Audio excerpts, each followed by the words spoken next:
Hello everyone, it's Scott, and we're back for day 3 of Tarkir DragonStorm spoiler season. So we got a smaller number of cards than we've talked about the last couple days, and mostly lower rarity stuff to talk about. But before we get into the cards for today, remember to like and subscribe to get further content like this throughout Tarkir DragonStorm spoiler season and beyond. And if you're looking for cards from the set, you can check us out on the web at caffeinatedgamers.tcgplayerpro.com to get all the cards you might want from the set. Our first card of the day is Reanimation for 3, a white, a black, and a green mana. You get a sorcery, and you get to return target permanent card from your graveyard to the battlefield with a hexproof counter and an indestructible counter on it. So basically, it's unless the opponent has a way to do a board wipe that exiles, they're really not going to get a creature off the field this way, or if they've got you're doing an enchantment or something like that, then it's going to be very difficult to get that off the battlefield. And I think that is probably the reason this might see some standard play. I mean, I think it's a very powerful spell. The problem is the 6 mana, because we have other reanimation spells in standard for 3 and 4 mana, and I think a lot of players will rather turn to those and reanimate an Atraxa or something like that, rather than spending the additional mana to cast this, even though it gives that hexproof and indestructible counter. But I think even in those decks, they might want a couple of copies of this, because if you can get Atraxa into play and it's indestructible, well, you've won the game probably at that point. And for that reason, I think it's got an outside chance of seeing some decent standard play. Next, we've got Zurgo, Thunder's Decree for a red, a white, and a black mana in Mardu colors for us. Is our legendary creature who's an orc warrior. He's a 2/4. He has mobilized 2, and whenever this creature attacks, create 2 tapped and attacking 1/1 red warrior creature tokens, sacrifice them at the beginning of the next end step. But during your end step, warrior tokens you control have this token can't be sacrificed. So Zurgo basically prevents those tokens from being sacrificed as long as he's on the field. So if you can attack with Zurgo and he survives combat consistently, then you're going to build up over a few turns a pretty decent sized army of 1/1 red warrior creature tokens.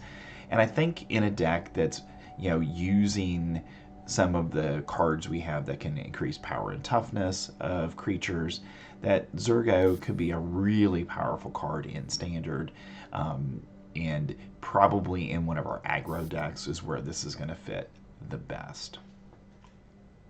Next, we've got Glacierwood Siege for 1, a green, and a blue mana. You get an enchantment, and as this enchantment enters, you choose Temur or Sultai. If you choose Temur, whenever you cast an instant or sorcery card, target player mills 4 cards. So if you're playing a mill deck, you could choose the Temur side of this. If you choose the Sultai side, you may play lands from your graveyard, so maybe you're using a graveyard strategy, and this is a way to get the lands out of there and really ramp you throughout the course of the game. So I think this is definitely standard playable. Again, it's just going to be kind of what deck it's going to go in. And we've gotten a lot of mill support over the last couple of sets. So I think this definitely has a place in standard. When you're casting instants and sorcery spells, you're going to get them to mill stuff. And then we've got a few other supporting cards for that game plan that I think in the right build, this is going to be a important and powerful card in standard. Next, we've got the New Way for 2, a blue, red, and a white mana.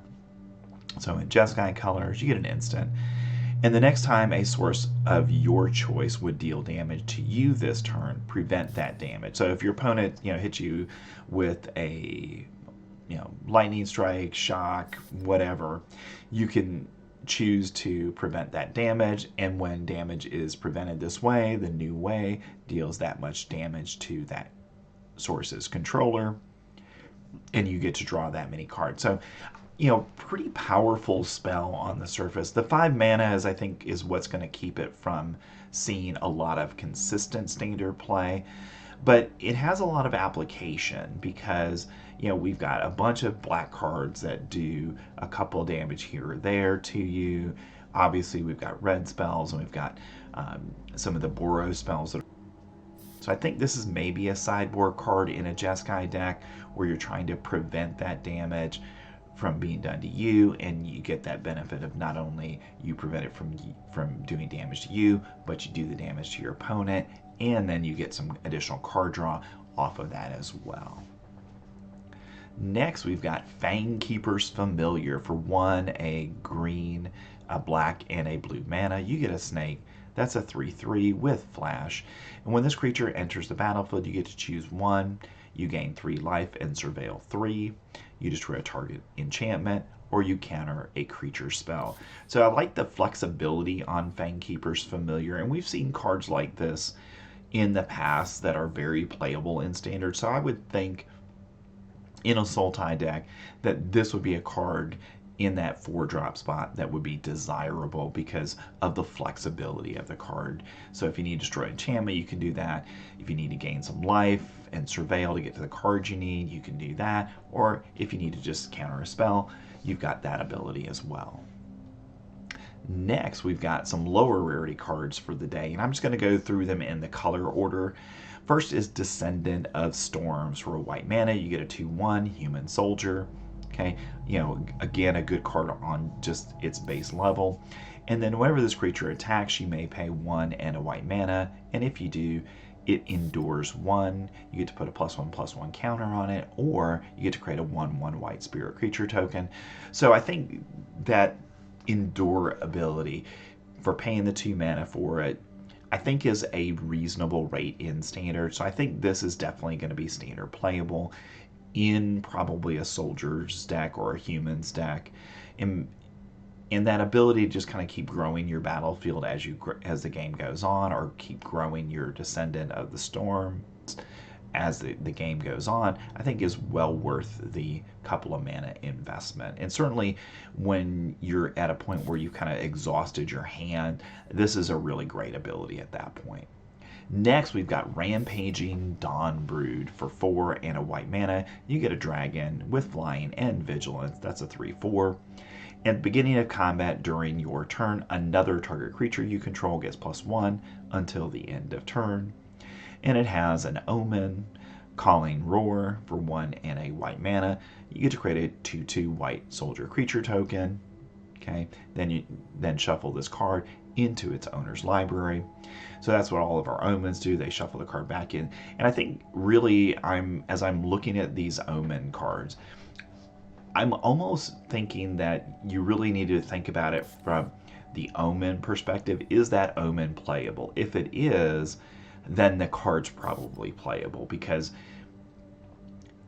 you're most likely in the early game going to play the omen side of the card. So because of that, you can do this, put it back in your deck, shuffle it up, maybe you draw it again, and you can get the 2/2 again. Or, you're at that place where casting it for 5 mana, getting the dragon makes a lot of sense. So I think all of these cards, as we evaluate them, I think the omen side is where we look first, and then we look to the creature side. Next, we've got Stormmelt Stag. For 3 and a blue mana. You get an elk elemental. That's a 2/5 with vigilance, and during your turn, this creature has a base power and toughness of 5/2. And for 7 mana, this creature can't be blocked this turn. It's certainly a good limited card because it blocks a lot of stuff, and the ability to flip its power and toughness when you attack, has some value in Standard. Next, we've got Spectral Denial. For X and a blue mana. You get an instant, and this spell costs 1 less to cast for each creature you control with power 4 or greater, and then counter target spell unless its controller pays X. So in a deck where you're going to have a bunch of 4 power cards that you're trying to get onto the battlefield, I think this is going to be a very, very effective counter spell, because you may not even have to pay a lot of mana to go ahead and counter something. You're going to have to pay probably 2, but the reality here is I think this is, going to be a key card as we move forward that's going to be able to counter a lot of things, because certainly in limited it's going to be a very nice card to have in your deck, but I think even in standard, I think this is going to be a good card. Next, we've got Desperate Measures. For a black mana, you get an instant, and target creature gets +1/-1 until end of turn. When it dies under your control this turn, draw 2 cards. So this is a card where you're going to target one of your own creatures with it. You give them the +1 and -1, and it's going to probably die in combat. And the benefit of that is, in essence, you're sacrificing the creature to draw the 2 cards for 1 mana, and I think that's very playable in standard. Next, we've got Krumar Initiate. For 1 and a black mana, you get a human cleric. That's a 2/2, and it has an ability. You can pay X life and a black mana, and you can tap it, and you pay that X life, and this creature endures X, activate only as a sorcery, and that allows you to put either X +1/+1 counters on it, or create an XX white spirit creature token. So I think this is a card that's definitely playable. You can create creature tokens with it, and you might only pay 1 or 2 life at that point to create a token, and then you've got other ways of buffing that. And we do know we've got a number of cards that look like are going to be available, whether it's from this set or from older sets, that are going to copy, in essence, anytime you create a token. So I think, Krumar Initiate has some chance to see play in one of those kinds of decks. Next, we've got Unrooted Ancestor. For 2 and a black mana, you get a Spirit Cleric. That's a 3/2 with Flash. And for 1 mana, you can sacrifice another creature, and this creature gains indestructible until end of turn, and you tap it. So we've seen cards like this in the past where you sacrifice something and the benefit is giving something indestructible. A lot of times it's discard a card. This is sacrifice a creature. So I think in a sacrifice deck, or a shell for a sacrifice deck, this might be a good sack outlet for those decks, because A, it's going to be able to flash in, and then B, you could sacrifice something to it to give it indestructible, and you could almost play it as a combat trick where you're going to play this into play. And I think in limited, definitely this is going to be a very good and playable card, and we'll see if it has a place in those sacrifice decks. Next, we have Venerated Stormsinger. For 3 and a black mana, you get an Orc Cleric. That's a 3/3 with Mobilize of 1. When this creature attacks, create a tapped attacking 1/1 red warrior creature token. Sacrifice it at the beginning of the next end step. And whenever this creature or another creature you control dies, each opponent loses 1 life and you gain 1 life. So in limited, this is definitely a card I want in my deck, because every time you attack with it, you're going to create that 1/1, and when it dies, your opponent loses a life and you gain a life. And those are really solid abilities in standard. And I mean, even potentially, the sacrifice deck is, pretty tight on cards already. But I think this is maybe a copy or 2 of this could go into that, because you're going to be creating things that are going to auto-sacrifice themselves if they don't die in combat. Next, we've got Attuned Hunter. For 2 and a green mana, we've got a Human Ranger with Trample. That's a 3/3, and whenever 1 or more cards leaves your graveyard during your turn, put a +1/+1 counter on this creature. We have a number of ways to do this in standard right now, so I think Attuned Hunter potentially fits well into those decks, whether it's the Insidious Roots deck or something similar to that. That's a great way of growing Attuned Hunter over the course of the game, and the fact that it has Trample, I think, makes it a card that certainly those decks will be wanting to consider. And in limited, definitely a card I want to have potentially in my deck. Next, we've got Sagu Wildling. For 4 and a green mana, you get a dragon. That's a 3/3 with flying, and when this creature enters the battlefield, you gain 3 life. And it has an Omen, Roost Seek for 1 green mana, and you get to search your library for a basic land. You get to reveal it and put it in your hand, and then shuffle this card back into your deck. So I think the fact that you can, for 1 mana, go get a basic land, that makes this playable. And I think the long-term upside of all of these Omen cards is that in the early game, you're going to play the Omen side, and then late in the game, you're going to play the Dragon side of these cards. So I think in Limited, they're all going to be probably really solid cards to play. But even with that being said, even as a 3/3 flyer, for 5 mana, it's not a bad card overall for Limited. Standard, I think it's probably not going to be playable because the cost is just too high. Unless we have a deck that we're trying to use the Roost Seek ability to really ramp ourselves into these bigger spells that we want to cast in the mid game. Next, we've got Dragon Brood's Relic for 1 and a green mana. You get an artifact, and you can tap it and tap an untapped creature you control and add 1 mana of any color. And for 3, a white, a blue, black, red, and green mana, you can sacrifice this artifact to create a 4/4 dragon creature token named Reliquary Dragon. That's all colors. It has flying, lifelink, and when this token enters the battlefield, it deals 3 damage to any target, activate only as a sorcery. So I think, this to me is not a great card. I mean, it is a way to, in essence, get an additional mana potentially by tapping a creature, but I don't know if this sees any play outside of Limited.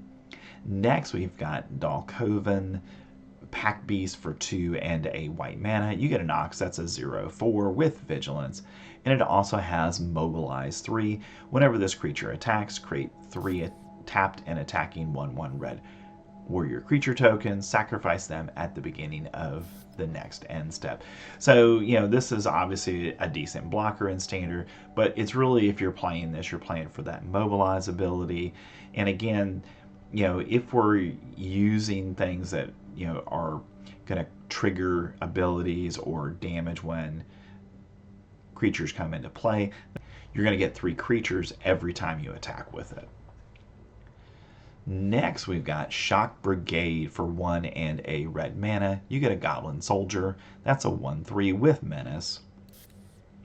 And it also has Mobilize 1. When this creature attacks, create a tapped and attacking 1/1 red warrior creature token. Sacrifice it at the beginning of the next end step. So I think with all of these Mobilize cards, they're going to be going into decks that are going to gain an advantage from attacking and that Mobilize ability activating. And as long as that's the case, and it could be with Zurgo that we saw earlier, but I think those are the kind of decks that are going to want these kinds of cards.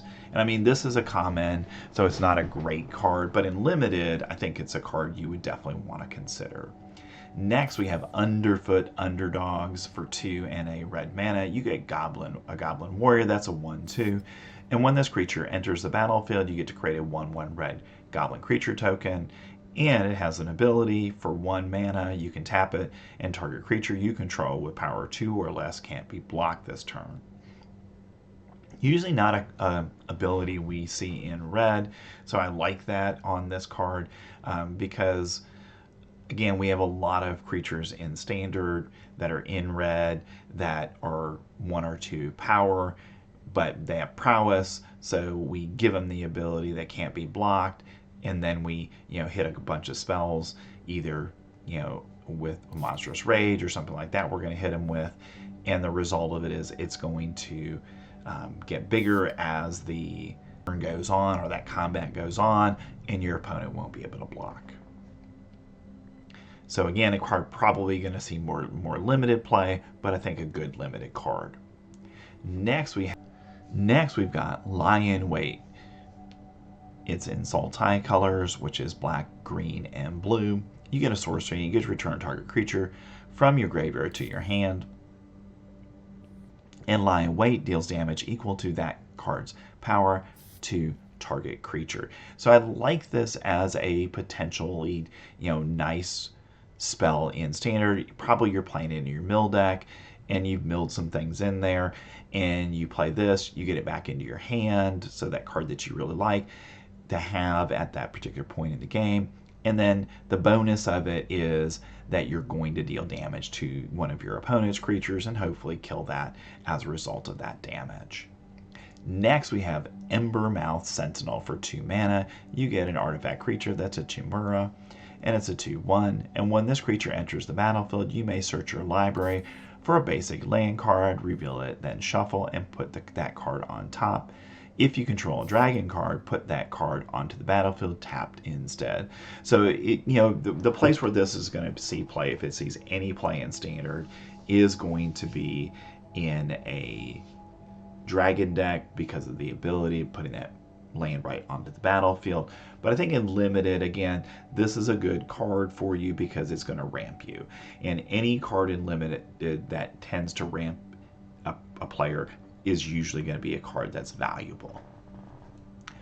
All right, so let's talk about a couple of Omen cards for the day as well. So our first is going to be Disruptive Stormbrood for 4 and a green mana. You get a 3/3 with flying, that's a dragon, and when this creature enters the battlefield, destroy up to 1 target artifact or enchantment. So a nice ability on it, and that ability usually costs 2 mana, so paying 5 for this doesn't seem exorbitantly high. It also has an Omen, Petty Revenge, for 1 and a black mana. You get a sorcery, and you get to destroy target creature with power 3 or less. So again, if we're playing a Golgari deck or a Sultai deck, I think this is a card that you might want to consider just for the Petty Revenge ability on it. And then again, early in the game, you're going to use it for that side, and then you get it later in the game, you're going to cast it to destroy an artifact or an enchantment. And I think, again, like I said with these cards, I think the toolbox nature of them is going to make them playable in standard. And this might be just a sideboard card because, hey, I want to have a spell that can destroy a creature with power 3 or less, but I also want to be able to destroy an artifact or an enchantment. Okay, and this provides both of those things. Next, we've got Whirlwing Stormbrood for 4 and a blue mana. You get a dragon, that's a 4/3 with flash, so a very important ability on it, and flying. And you may cast sorcery spells and dragon spells as though they had flash. So a really powerful ability on it where you're able to cast any of your sorceries or dragon spells with flash. And I think that is a really powerful ability in standard, particularly because you just play them at the end of your opponent's turn. They probably aren't going to be able to respond to it. And now you're just dropping things at the end of their turn and doing things to them that are going to really turn the tide of the game in your favor. So I think Whirlwing Stormbrood has potentially a place in standard. Now, it also, of course, has an Omen. It has Dynamics Soar for 2 and a green mana. You get a sorcery, and you get to put 3 +1/+1 counters on target creature you control. So that's one of the weaker abilities that I've seen so far from these. But where I see this one as a good card, and definitely in limited, I would love to see this card, is the fact that it gives your sorceries flash and it gives all your dragons flash. All right, so our last cards of the day I want to talk about are the Tri-lands from the set. So we're getting reprints of the Tri-lands from the original Tarkir set. So we've got Frontier, Bivouac, okay, and it enters tap, and you can tap it for a green, a blue, or a red mana. So Teamer colors. We got Opulent Palace, which is our Sultai land, so you can tap it for black, green, or blue mana. And we got Nomad Outpost, which is our Mardu land, and you can tap it for red, white, or black mana. And we have Sandstep Citadel. This is our Abzan card, and you can tap it for white, black, or green mana. And I'm glad that they reprinted these, because one of the problems that we have in Standard right now is the domain deck. And because the lands from Murders at Karloff Manor gave those lands basic land types, that actually is really causing some problems in Standard, because that deck is able to do things that it wouldn't otherwise be able to do without those lands. So I'm really pleased that we're not getting something that has basic land types on them. But all of these lands are going to see play, especially if we have 3-color decks in Standard. All right, those are the cards from day 3 of Tarkir DragonStorm spoilers. So I've left our most recent video from yesterday for day 2, and also our playlist from Tarkir DragonStorm spoiler season.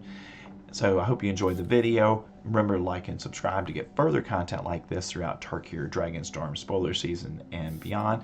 And if you feel differently about any of the cards or like one in particular, please leave a comment. That would be helpful for us to help grow the channel.